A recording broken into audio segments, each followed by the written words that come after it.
Welcome to Spotlight. I'm Adam Navis. And I'm Liz Waid. Spotlight uses a special English method of broadcasting. It is easier for people to understand no matter where in the world they live.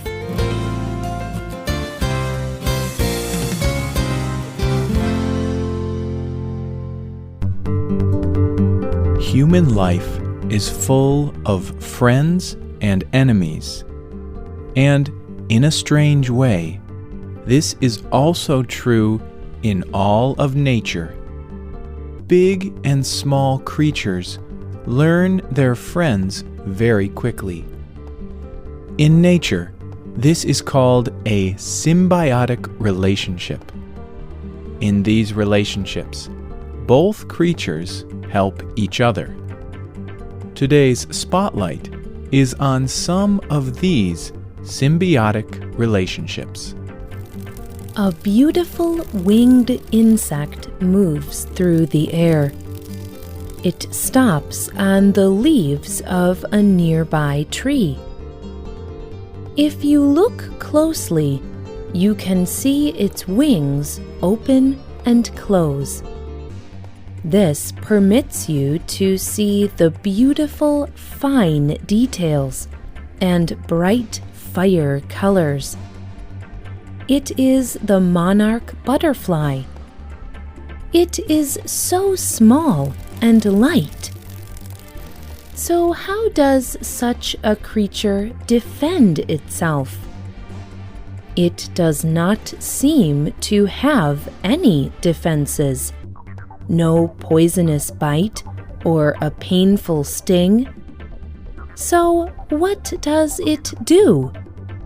Well, nature usually provides some kind of weapon. And naturally, this is also true for the monarch butterfly. But the monarch's secret weapon lies in its body, and it begins right at the start of the monarch's life, as an egg. Adult monarchs stick their eggs under leaves. The leaves are always those of a milkweed plant. This plant is central to the monarch's defense system. Like all butterflies, monarchs begin life as caterpillars. The long, soft caterpillar breaks out of the egg. It does not yet have wings. Immediately, it finds food. It eats the milkweed leaves. The caterpillar fills itself with the milky substance contained in the leaves, and it grows very quickly. When it is about 5 centimeters long, it stops eating. A kind of shell develops around the caterpillar, a chrysalis. The caterpillar develops inside the green and gold chrysalis. In about 2 weeks, it changes into a beautiful monarch butterfly. The butterfly is still full of the milky substance from the milkweed leaves, and this substance contains a poison. It does not harm the butterfly, but it does make it taste bad to birds and animals. Creatures that eat this butterfly become sick. They do not die, but they do remember that this brightly colored insect made them sick. They soon learn to avoid all monarch butterflies. The milkweed plant helps this butterfly to defend itself from harm. The plant is a true friend to the butterfly. This is how nature works. It is like having friends and enemies, and each creature and plant knows which is which. All caterpillars have many enemies. They are small, soft creatures, and they are easy to attack. Birds and other animals like to eat caterpillars, and flying insects, like wasps, like to lay their eggs on caterpillars.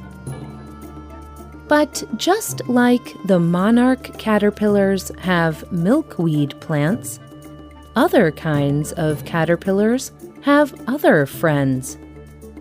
For the lycaenid caterpillar, this is another insect, the ant. The ant can guard the caterpillar. The ant releases a particular liquid. This liquid smells bad to attackers, so they stay away. In return for this service, the caterpillar produces a sweet liquid for the ant to feed on. What are friends for? Under the water, the sea slug uses a similar defense to the monarch. Like the caterpillar, the sea slug has a soft body, and it also gains its defense weapon from food. Some sea slugs eat sea creatures called hydroids. Hydroids look like plants, and they have special cells that hurt most things that touch them.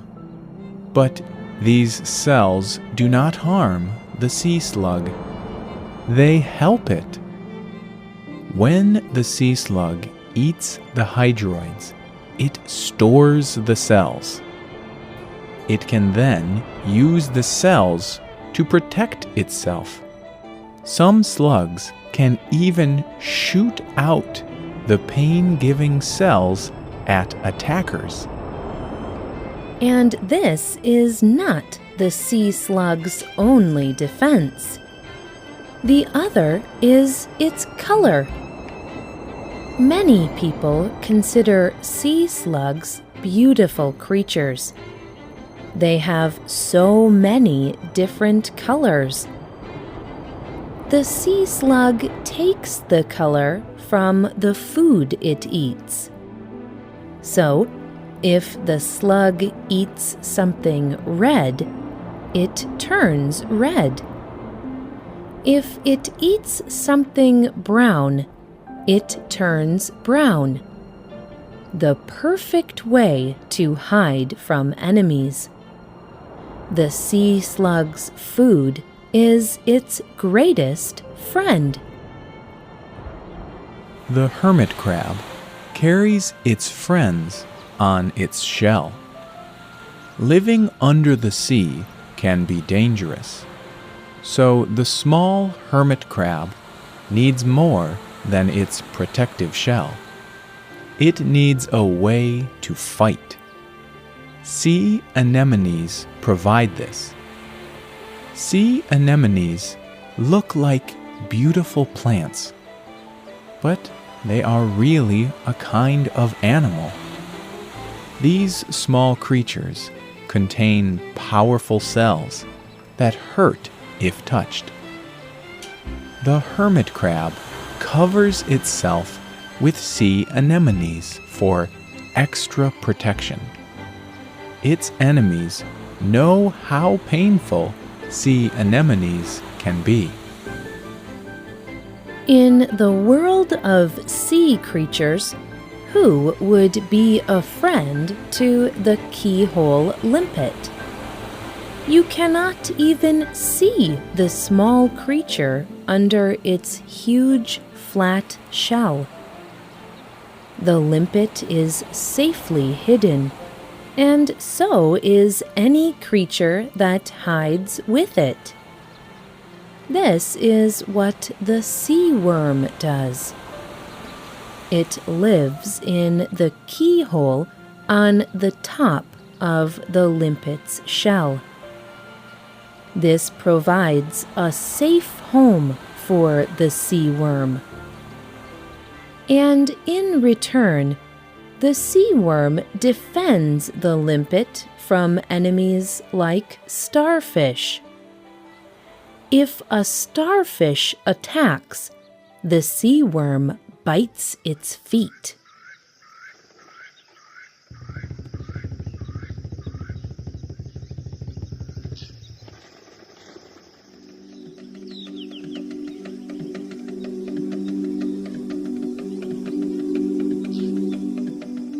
The keyhole limpet and the sea worm, the hermit crab and anemone, the sea slug and its food, the caterpillar and the ant, the monarch butterfly and the milkweed plant.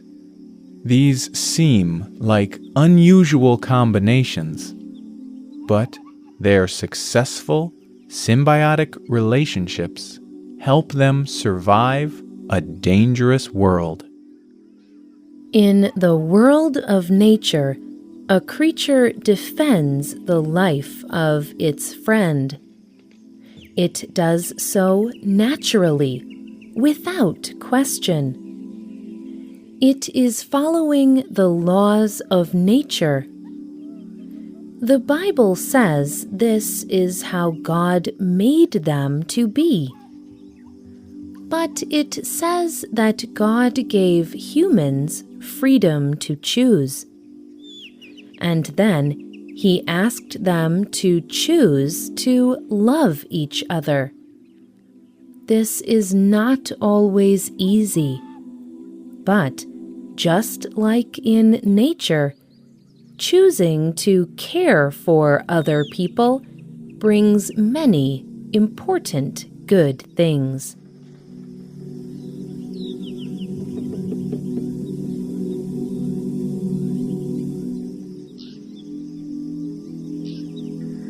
The writer of this program was Marina Santee. The producer was Luke Haley. You can listen to this program again and read it on the internet at www.radioenglish.net. This program is called Friend or Enemy. You can also leave your comments on our website. Or you can email us at radioenglish.net. You can also find us on Facebook. Just search for Spotlight Radio. We hope you can join us again for the next Spotlight program. Goodbye.